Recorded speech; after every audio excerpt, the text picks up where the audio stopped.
सुप्रभात बच्चों। वर्ग नवम के बच्चे ध्यान देंगे। दो बैलों की कथा यहाँ तक पढ़ाया जा चुका है। अब 3 जो लिखा हुआ है 3, उसके नीचे देखिए। अरे यह क्या, कोई सार डोंकता चला आ रहा है। हाँ, सार ही है। वह सामने आ पहुँचा। दोनों मित्र बगले झाँक रहे हैं। सार पूरा हाथी है, उससे भिड़ना, जान से हाथ धोना है। देखिए, ये दोनों बैल हीरा और मोती आपस में एकाएक देखते हैं तो यहाँ प्रश्नवाचक चिन्ह देखिए है। आश्चर्य में पड़ जाते हैं। अरे लगता है कि बहुत बड़ा सांड कोई ढोंकता यानी बोलता गरजता आ रहा है, और है उसका कैसा है शरीर, उसका विशाल हाथी जैसा है। तो इससे भिड़ना जो है हाथ धोना है यानी जान देना है। लेकिन न भिड़ने पर भी जान बचती नहीं नजर आती। इन्हीं की तरफ भी रहा है। कितनी भयंकर सूरत है।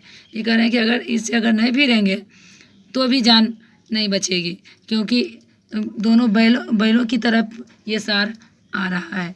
मोती ने मूक भाषा में कहा, बुरे फंसे, जान बचेगी, कोई उपाय सोचो। यहाँ मोती कह रहा है कि अरे दोस्त, हम लोग फंस गए बुरी तरह से, जान बचाने की कोशिश करो, कोई उपाय सोचो।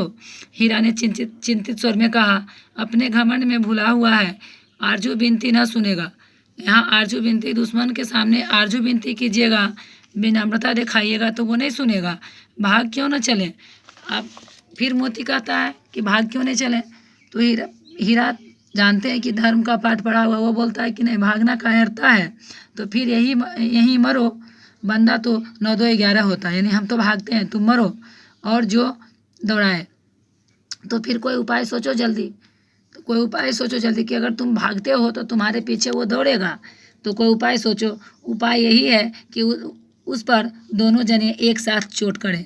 कि उपाय यही है कि वो अकेला है, वो अकेला है, हम दोनों बैल मिलकर और उस पर वार करेंगे। मैं आगे से रगेता हूँ, तुम पीछे से रगे दो, दोहरी मार पड़ेगी तो भाग खड़ा होगा। देखिए यहाँ एकता, दोनों बैल एकता दिखाता है और बहुत मोटे सार पर ये भारी पड़ जाता है। दोनों मेरी ओर झपटे तो तुम बगल से उसके पेट में सींग घुसेड़ देना। जान जोखिम है पर दूसरा उपाय नहीं है। आपस में दोनों मिले हुए पहले से थे ही, और अभी जो है एकता में क्या बल है वो दिखाता है। और दोनों मित्र जान हथेलियों पर लेकर लपके। सार को भी संगठित शत्रुओं से लड़ने का तजर्बा न था। सार अकेले सामना कर लेता था दुश्मनों का, लेकिन यहाँ जो है वो संगठित देखकर उसको भी ये तजुर्बा नहीं था, पहले से आइडिया नहीं था कि कैसे इस पर वार किया जाए।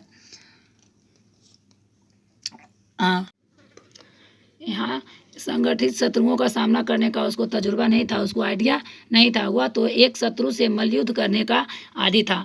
मल्लयुद्ध मतलब कुश्ती, तो एक शत्रु से कुश्ती करने का आदी था। वही जानता था, अपने सामने से एक को हरा डालता था। जो ही हीरा पर झपटा, मोती ने पीछे से दौड़ाया। सार उसकी तरफ मुड़ा तो हीरा ने रगेदा। सार चाहता था कि एक एक करके दोनों को गिरा लें, पर ये दोनों भी उस्ताद थे, उसका मास्टर थे दोनों, उसे वह अवसर न देते थे। एक बार सार जलाकर हीरा का अंत कर लेने के लिए चला कि मोती ने बगल से आकर पेट में सींग भोंक दिया।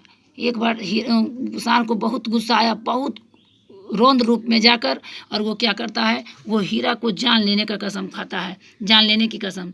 तो ये यहाँ मोती क्या करता है, बगल से उसके पेट में सींग भोंक देता है। सार क्रोध में आकर पीछे फिरा तो हीरा ने दूसरे पहलू में सींग चुभा दिया। आखिर बेचारा जख्मी होकर भागा और दोनों मित्रों ने दूर तक उसका पीछा किया, यहाँ तक कि सार बेदम होकर गिर पड़ा।